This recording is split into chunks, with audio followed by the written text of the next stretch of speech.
Olú Allahu kẹ́ dákun Adésínà Alao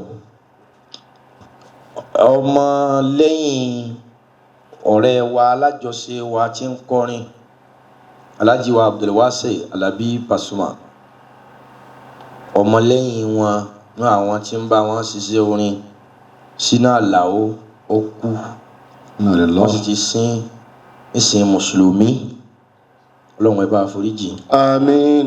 ẹ bá kẹ́ Àmín. ẹ bá wa pa àṣìṣe rẹ̀ rẹ́ Àmín. ẹ bá lo àánú yín lérí rẹ̀ Àmín. àwọn ẹbí tí Sina Alao fi lẹ̀ Ọlọ́run ẹ mójútó gbogbo wọn Àmín.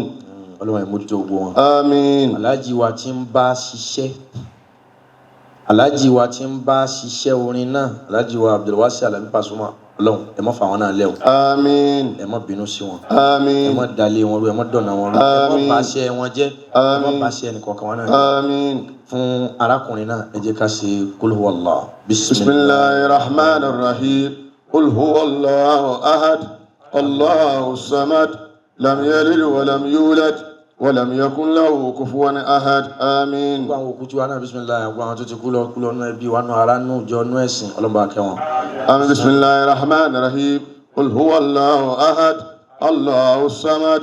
Lam yalid wa lam yulad wa lam yakun lahu kufuwan ahad. Àmín. subhana rabbika rabbil izzati amma yasifun wa salamun alal mursalin walhamdulillahi rabbil alamin. sallu ala nabiyil karim. sallallahu alayhi wa sallam.